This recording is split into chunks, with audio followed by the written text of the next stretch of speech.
history here at OSU, and I'm the co-advisor of the Religious Studies Club, one of the organizations co-sponsoring tonight's talk along with the Hundare Endowment.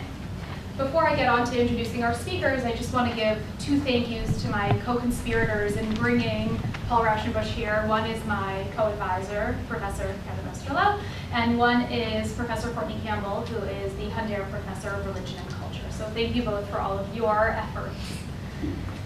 When we invited Reverend Paul Brandeis Raushenbush to speak here at OSU tonight, we couldn't have predicted that this talk would coincide with an apparently very big football game having to do with some school down the road and then another school called OSU. So in light of that scheduling accident, I want to thank you very much for coming and being here in this room, part of this conversation tonight. Also, when we invited Paul, we couldn't have predicted that terrorists claiming to speak in the name of Islam would target a media outlet, a French satire magazine, that particularly aimed its specific brand of humor against religions of all sorts, and claim that magazine's wrong approach to Islam merited the massacre of journalists. So in a way, in a horrible, frustrating, tragic way, this could not be a more appropriate time to have a conversation about the intersection of religion and the media, and to hear from a person who's fundamentally on the front lines of shaping the way that religion is portrayed in American media. So with that in mind, this is a really fitting time to welcome Paul Raushenbush to OSU. As the executive religion editor at the Huffington Post, based in New York City, Paul not only came up with the idea of starting the HuffPost religion page, but he also helped birth it to become the largest religion website in America. And he also oversees its day-to-day content and is what in America we might call the decider about what goes on there. But Paul did not just arrive at the Huffington Post fully formed out of the head of Zeus, but rather he got to the Huffington Post as a further step in a fascinating life journey about which he'll talk a little tonight. But just a preview and a plug for our OSU's new religious studies major. After a childhood in Madison, Wisconsin, Paul went to Macalester College in Minnesota, where he majored in religion.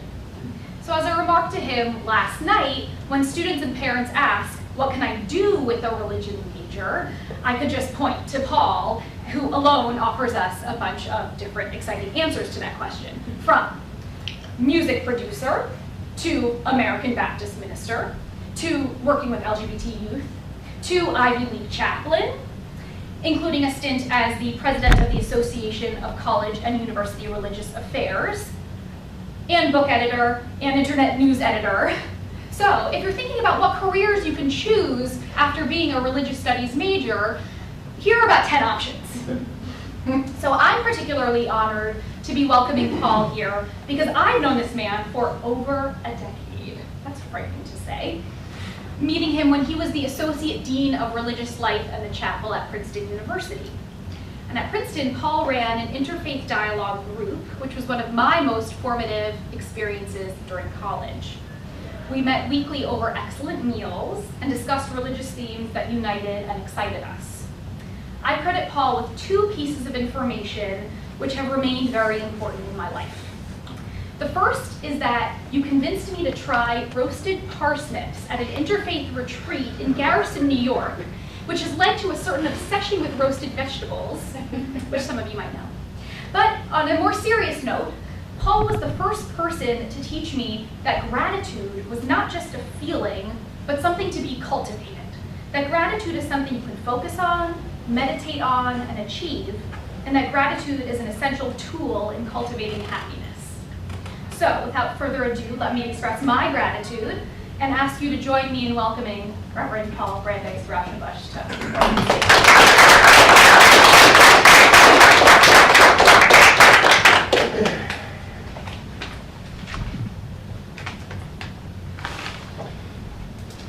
Should we just call it a night? That was so great. Well, I want to start by thanking all of you for being here, thanking OSU, specifically the newly formed religion department. I'm very honored to be part of the first year of this, and very specifically Professor Campbell for his offer to bring me here, and Professor Lauer. I've admired you since Princeton, and now I'm very proud to say I knew her when. And also, I did not know Kevin at Princeton, but very delighted to have a chance to meet you and many of the other faculty and students who have been so welcoming. I do understand that there may be something else that is of interest to many of us in this room, myself included. So if you're looking at your smartphone or your computer, I'll assume you're looking up HuffPost religion, and we'll just all be together in this, this delightful, delightful facade. So last Wednesday, I woke up pretty much like every day. I get up and I kind of immediately go to the living room, get a cup of coffee, sit in a chair, and begin to work pretty quickly on publishing what we prepped for that day to go up on Huffington Post. And what was different that day was the news from Paris, and what had happened in the offices of Charlie Hebdo, and what that meant for France, what it meant for religion, and also what it meant for those of us who were going to be covering it. As a journalist, even though I don't really describe myself as a journalist, I am functioning as a journalist now. My challenge was to figure out how to convey, in a way that I thought was truthful, how religion intersects with this story. What were the influences of religion on the perpetrators? How do we describe the victims? How do religious communities respond? And how religion has been a factor in the self-identification of France, wider Europe, the realities of anti-Semitism, the realities of Islamophobia, the realities of what the week before had been rallies against Muslims throughout Europe. So we immediately had to figure out, like, what are we going to do? And I, as a decider, had to figure out what specifically am I going to do. So I work in a large newsroom. So what religion does is just a part of a bigger story of what Huffington Post does. So I want to get into that specifically, and I think this might be one of the more interesting parts of our conversation after I talk for a while. But I want to back up a little bit and talk a little bit about my own story trajectory, about how I got to the Huffington Post and the spiritual formation and the quite unorthodox, as was hinted at, career track that had led me here that still informs the way I approach this work every day. I also want to take a few minutes to talk about the important ways that the internet is affecting religion in profound ways, that is transforming how religion is practiced, imagined in the world. Perhaps it's one of the most important things I feel very strongly about. So to start with, my foundation is that I come from an interfaith family. My father is technically Jewish. His mother was Elizabeth Brandeis, the daughter of Louis Brandeis, the Supreme Court Justice. She married the son of Walter Raushenbush, whose name was Paul Raushenbush, my namesake. And he was a prominent Christian pastor in the early 20th century. And they raised my father kind of quasi-Unitarian, which never really stuck. And so he was essentially kind of and I think still is essentially a secular humanist, like my cousin Dick Rorty, who was quite a famous secular humanist, who was somewhat infamous in some Christian circles, but was a pragmatist and really talked a lot about the value of pragmatism and secular humanism. So this religious messiness on my father's side was balanced by the clarity of my mother, who was a Presbyterian and was going to raise her kids Presbyterian. And my dad was completely down with that. He was completely fine with it, because I asked him once, I said, well, Dad, have you ever had a religious experience? He said, the only religious experience I've ever had was when I saw your mother and I knew I wanted to marry her. Right? Pretty good. She, whenever he told that story, she'd be like, ah, Walter. So anyway, but it was real for her. So he actually embraced Presbyterian as well, became a deacon. But I was raised with this very kind of clear interfaith awareness. My closest cousins were my Jewish cousins, and we never had a kind of us against them mentality. It was, religion for us was kind of this force that was alongside politics and alongside the arts and alongside philosophy and even popular culture, a way that we understood the world, an influence on our lives that was meant to be an ethical mandate, how to be better people, also a way to get into the questions of gratitude and awe and mystery and beauty. I was raised in a quite liberal tradition. We had a female pastor in my Presbyterian church in the 70s, so that was early. So while we never talked about it, we didn't really ever articulate this, but we modeled a kind of interfaith cooperation that was very intrinsically important to the way I lived my life still. I was sadly not an overly pious child. I actually failed confirmation in the Presbyterian church, which I didn't know was possible until they told me that attendance had been required the whole time that I was skipping classes. So, so I failed it, but I ended up feeling like I cared enough about it to make up the classes and be confirmed. I actually then went to a Presbyterian college, which McAllister is loosely affiliated with the Presbyterian Church.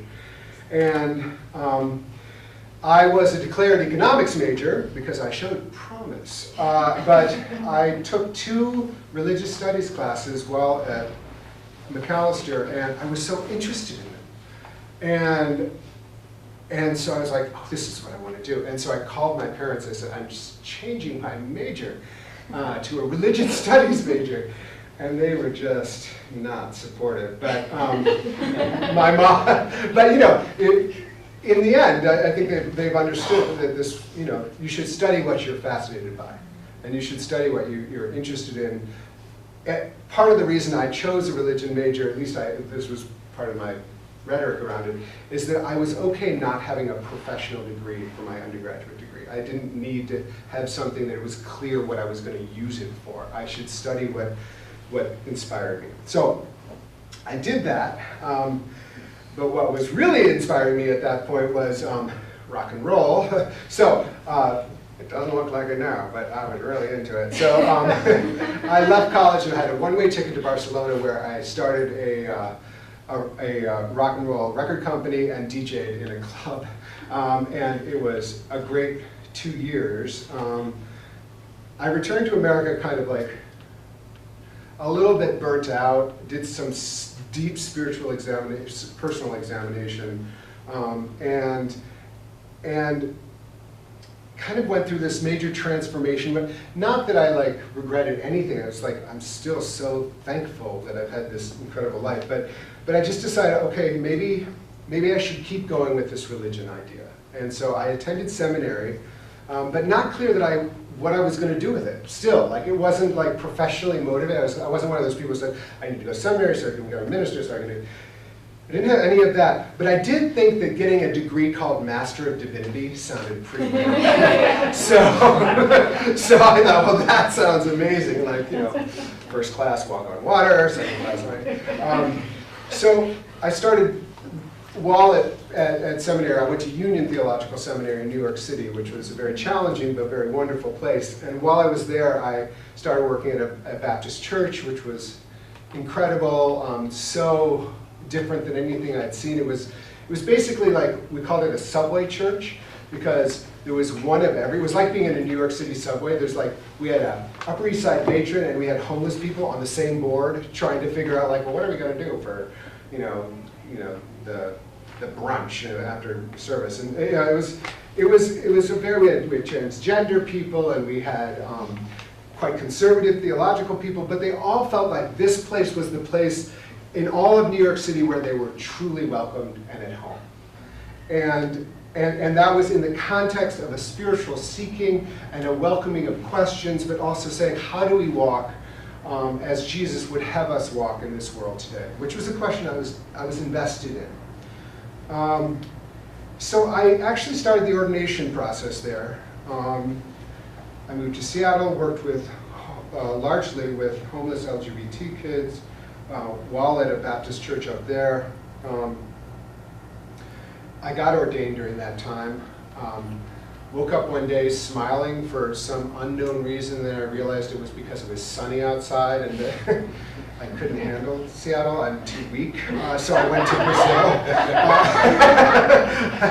I went to Brazil, and I ended up spending 6 months there working, kind of fell into the opportunity of working with a community invested in like helping drug addicts, and then moved back to New York to pitch MTV about a show called MTV Soul, which in the end they did not buy, but it started me into this group of people who were doing some really interesting things, and it was called BeliefNet, which I don't know if any of you remember, but BeliefNet at the time was an amazing experiment on the internet.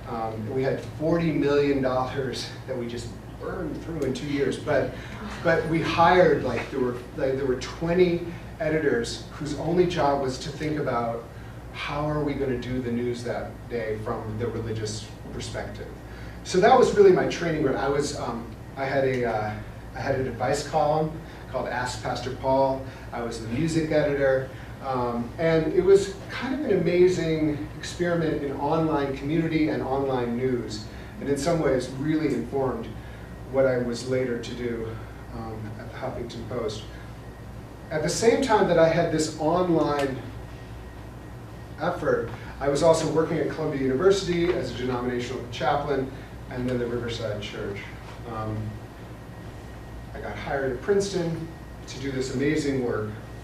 Interfaith work. At the time, I was the liaison for the university to the Muslim community, to the Hindu community, to the Sikh community, to the Buddhist community, as well as leading chapel services and as well as promoting interfaith engagement. One of the things I started there was a program on religion, diplomacy, and international relations, which was with someone in the Woodrow Wilson School. So I was constantly kind of, what are the ways that religion is intersecting? We did things with the environment, we did things with women, you know, trying to ask the question, what is the ways that the religion is intersecting with the things that we care about in this world? And so I guess I'll stop there just to remind you that, you know, this is all with the religious studies major.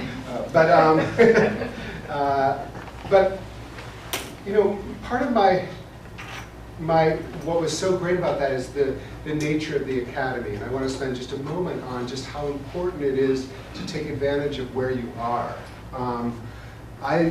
You know, that may be the best job I ever had because of the nature of what it means to be in a place where people are asking the big questions. That's what you're supposed to be doing. You know, you don't necessarily get to ask the big questions when you go to a place like Huffington Post. It's much more kind of, there's a little bit more of you have to figure out more kind of immediate concerns. But one of the ways I talk about what my job was at Princeton was, it was to get people, get students to ask the question, what do I really believe?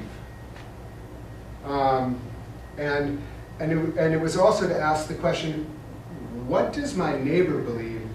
And if it's something different than what I believe, can I articulate that belief honestly? So and then finally, like the third question is, what does it matter what I believe? How does that actually affect the way I'm going to live in the world? And my sense and the way I would talk about the work I was doing to, to other people was that if we say we're training leaders for the 21st century, and part of that is going to be in this interconnected world, we're going to have to be able to talk across religious lines. We're going to have to promote religious literacy. You're going to have to understand what it means when a Muslim is in the middle of Ramadan, or what happens on Yom Kippur. These are things that I think an educated person should know in the 21st century, because it will help you be a better leader no matter where you are. So this is, this was what I felt called to do. While I was there, the person who founded BeliefNet, Steve Waldman, asked me if I was interested in running a blog that was a politics and religion blog. It was the run-up to the 2008 elections. There was a lot of excitement, and for some of us, we had felt like the religious conversation, at least in the public realm, had been dominated by too few voices for a few decades there. It was very sort of, you had your go-to people, the Jerry Falwells and the Pat Buchanans, and they were the people who would speak for Christianity or for religion. And so what I did was I created this blog called Progressive Revival, which invited about 30 religious leaders from different traditions to write about what they felt was important. And it was a very successful venture. During that time, Huffington Post was getting very exciting. And so we would cross-post our pieces to Huffington Post. And about 5 years ago, next month, I wrote Ariana out of the blue, and I said, you're not doing religion, you should do religion, I can do it for you. I'd never met her. I had an email that I had been CC'd on in a communication. And she wrote right back and said, in my horrible Ariana accent, I love that idea, let's do it. But she still has this incredible accent. It's really amazing. So we launched 5 years ago, and one example of the power that the platform had immediately is one of my former colleagues at Princeton, or actually, I was still at Princeton at this point. Eddie Glaude, who was the head of the African American Studies Department, wrote a piece. It was one of like 10 pieces I launched the site with, and it was called "The Black Church is Dead," and it got an extraordinary response from the black church, not surprisingly, who were very, who had a lot of questions about this. So it became this huge, very big. The New York Times 5 days later reported on the uproar from that piece on Huffington Post because. So he went around the country talking about this idea. What does it mean to be the black church? What does it mean to be prophetic? Is there something essential about the black church? And so we immediately got that this was going to be an amazing platform. And so before I launched it, I wrote a mission statement for it. And this has guided me since we launched. And whenever a new employee comes to work with me, I always give it to them to read it and to understand it. And I'm going to read just the beginning of it right now to you. It says, Huffington Post religion is dedicated to providing positive encounters with religious wisdom and ideas. The site offers the opportunity for learning and cooperation across religious divisions and encourages productive discourse on the many different ways religion influences personal, communal, national, and international life. So that's kind of what's guiding my choices on a day-to-day basis. How do I fulfill that mission statement? I describe the site, when I want to use shorthand, as pro-productive conversations about religion, pro-pluralism, and pro-religion. Meaning, when I first launched it, a lot of people thought, oh good, now we have a place where we can talk about how horrible religion is. This was like, you know, and people actually launched campaigns to shut down HuffPost religion because they were so outraged that someplace on Huffington. By the way, at that time, we had no gay voices section. I was probably the most pro-gay area of all of Huffington Post. We had no black voices section, so my section had all the African American writers. You know, I mean, we were, and our, you know, our take was not like that we were, you know, diverging that much from what the politics section or anything like that would say. They just didn't like the idea of religion. But my approach with you know, why we are essentially pro-religion is that I think that I wanted people to come to the site to feel like this was a place where they would be respected, where religious people of all different faith traditions would be respected and challenged at the same time. And so I just didn't want it to be a place where people would have to immediately be on the defensive when they got there. Now that doesn't mean that we don't have incredibly interesting conversations and critiques of religion, but I tend to want them to come from the religious tradition that they're talking about themselves, rather than, you know, having a Hindu critique a Jew. I'd rather have a Hindu talk about what's great about their own tradition and a Jew to critique their own tradition. And instead, because you can imagine how this would get very nasty very quickly. And we would get a ton of clicks for it, but it would be a very ugly vibe. And that was not the reason I was doing this. So anyway, this is, we do have you know, several secular humanists who write for us pretty consistently. But they tend to be the ones who want to be kind of part of the conversation rather than the ones who want to kind of just have the conversation be about how bad religion is. So also, Huffington Post Religion is not just a news site about religion, it is a resource for religious people, which makes us different slightly than the coverage, the excellent coverage that happens at the New York Times, Washington Post, CNN. We will publish prayers, meditations, scripture reflections. You know, during Ramadan, we'll do a daily reflection on Ramadan. We'll post different Quran recitation. We do this in order to help people who are practicing the religion to practice it better. So that's part of the BeliefNet thing for me, and it also comes out of my own kind of pastoral. What I was doing at Princeton in some ways is very much, and other interfaith settings, is very much what I feel like I'm trying to do at HuffPost Religion. So always during my career, I've been offline and online, except for right now. I'm not at all offline. I'm online all the time because a year and a half into it, AOL bought Huffington Post. There was a lot more money.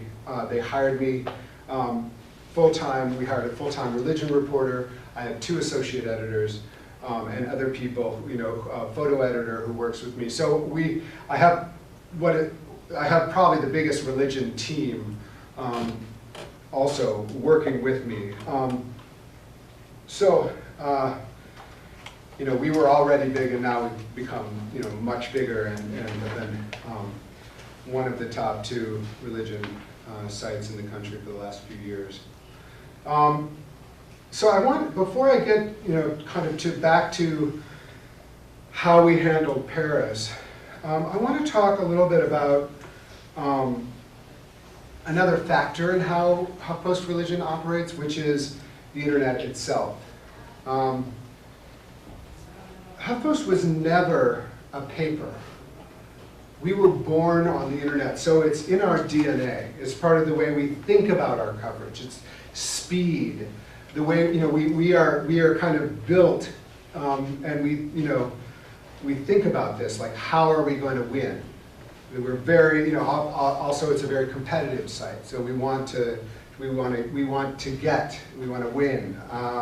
So it's very honed in how to get information out there quickly and to get it to the people, to win search, all those kind of things. So Huffington Post now is the largest it is the largest English-speaking website in the world. And we have Huffington Post around the world. So you may not be aware of this, but there's Huffington Post UK, there's Huffington Post Paris, there's Huffington Post Japan, there's Huffington Post India, there's Huffington Post Brazil, there's Huffington Post South Korea, there's Huffington Post North Africa. We're opening Huffington Post Arabic.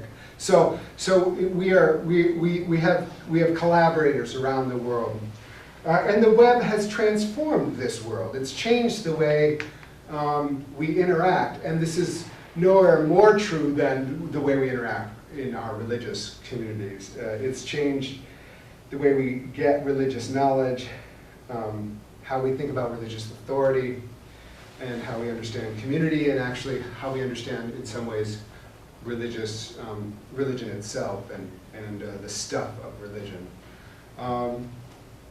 Just out of curiosity, how many of you view it as part, or the internet as part of your spiritual practice or your religious practice? I mean, many of you may not be religious to begin with, but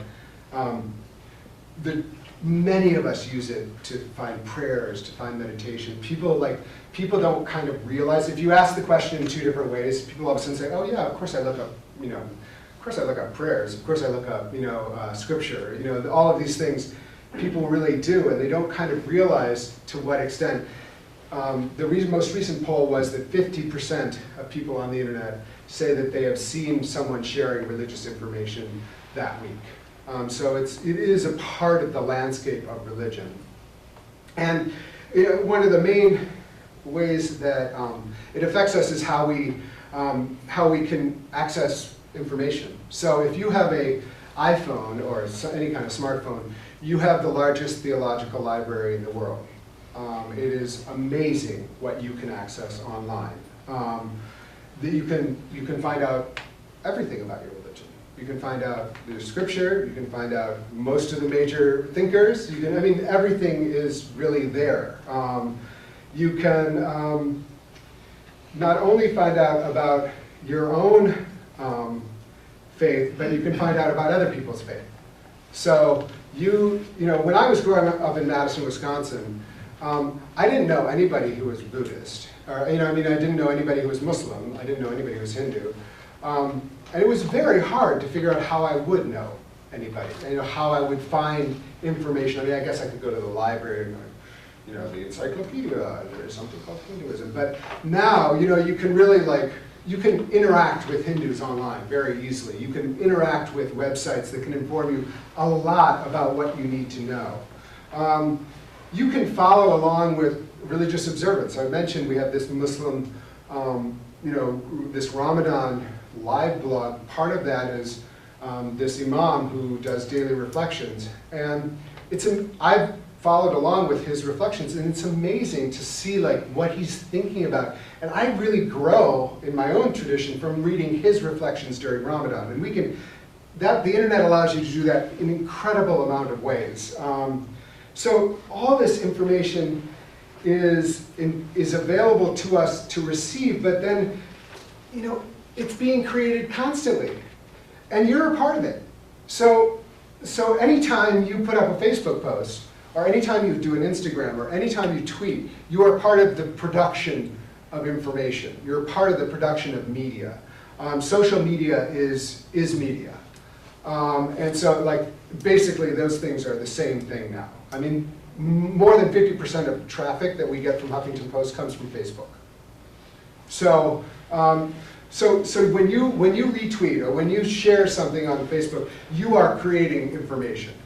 And if you're writing a reflection, oh my God, you know, I mean, and 50 people share it or 50 people like it, that's, you know, that's a lot. You know, I mean, it's like, well, more, you know, more than probably the local paper would see a certain article. We are consumers and we are creators of information, pretty much everyone. So this is, of course, incredibly new. All this information coming at us. Of course, along with all this information is incredible misinformation.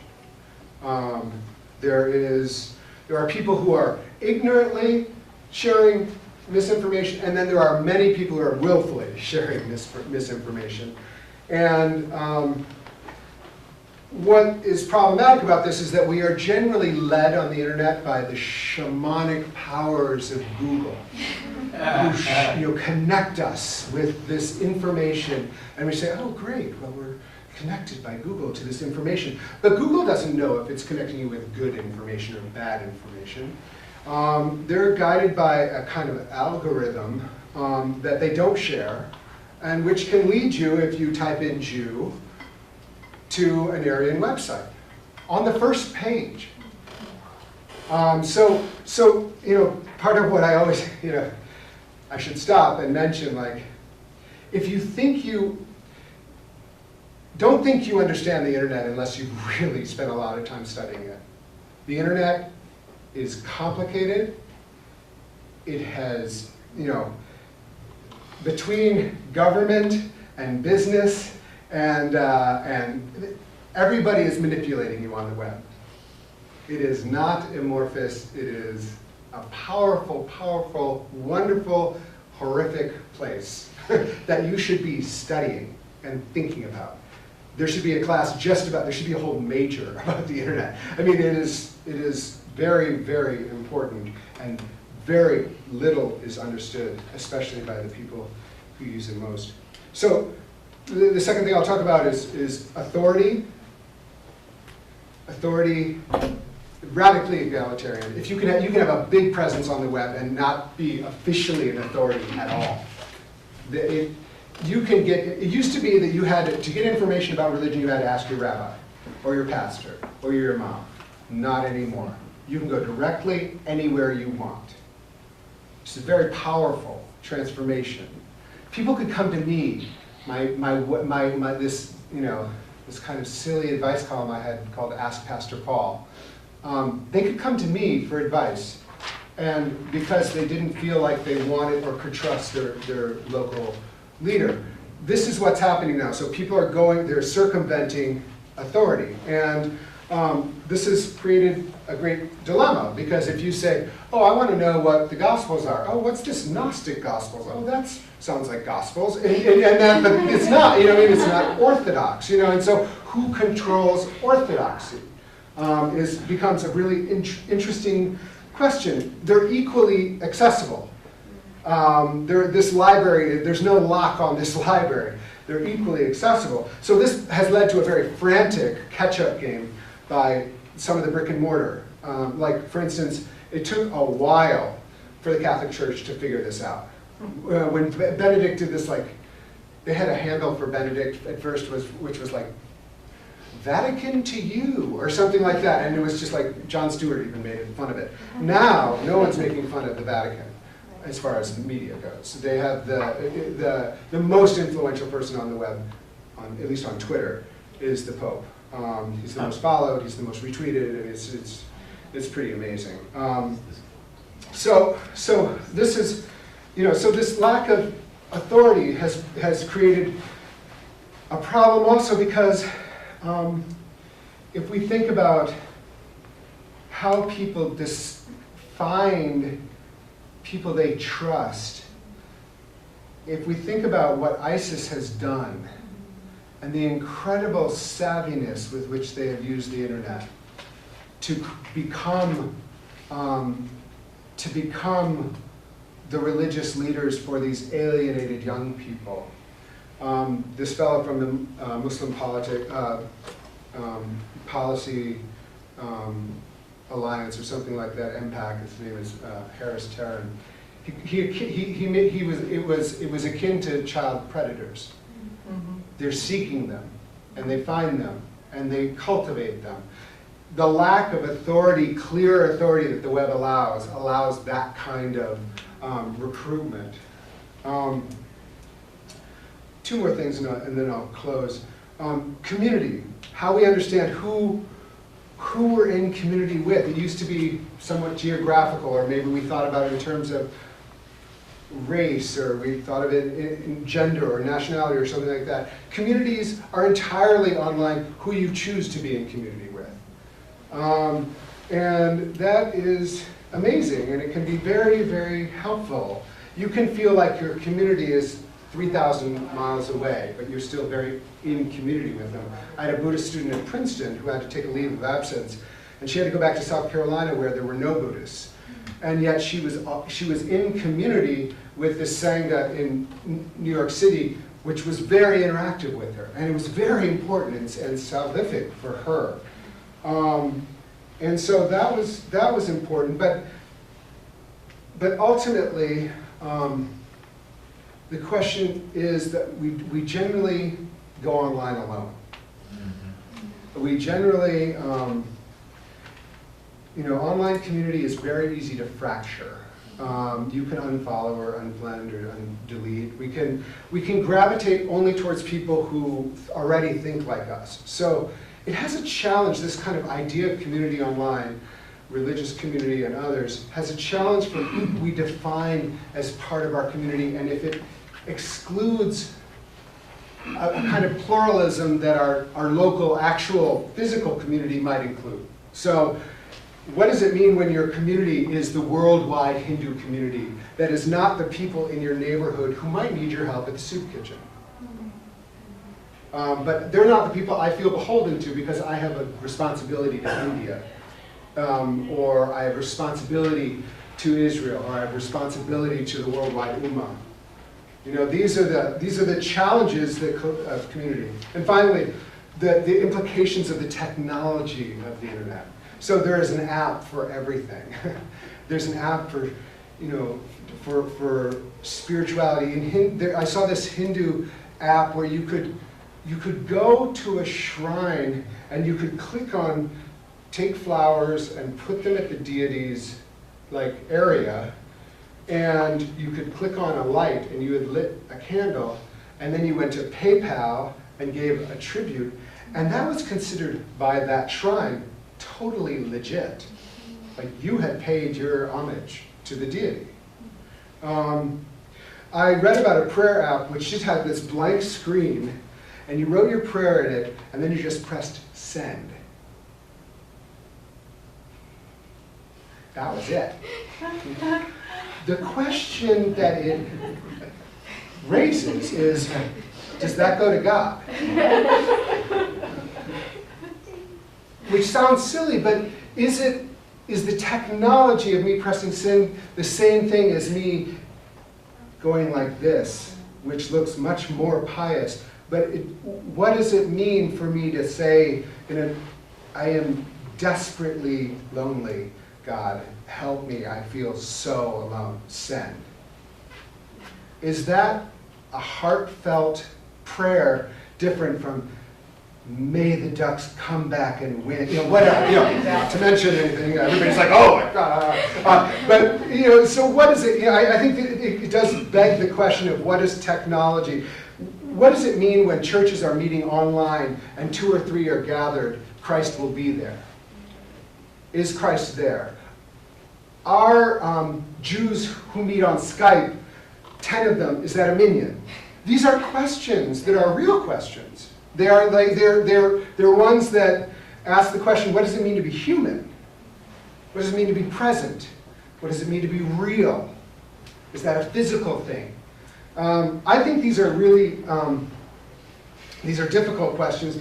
They are issues that are present in my work at Huffington Post. So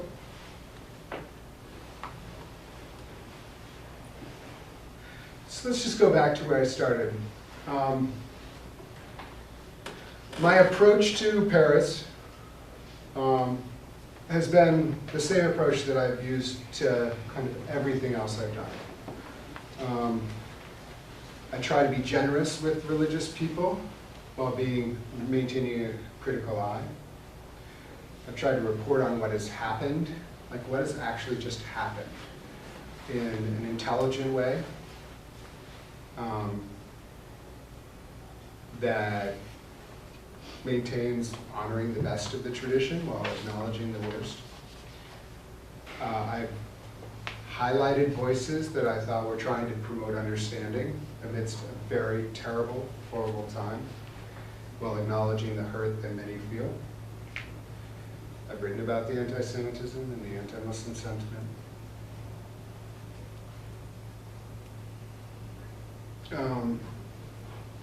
Here are a few of the headlines. Muslims around the world condemn Charlie Hebdo attack. I did a podcast, Religion, Satire, and Society in the Shadow of Charlie Hebdo. Je suis Ahmed reminds us that a French Muslim died to protect your free speech.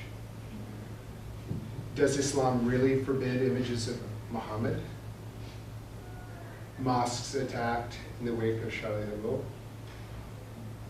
Egypt's president calls for a revolution in Islam. America's double standard when evaluating religious violence.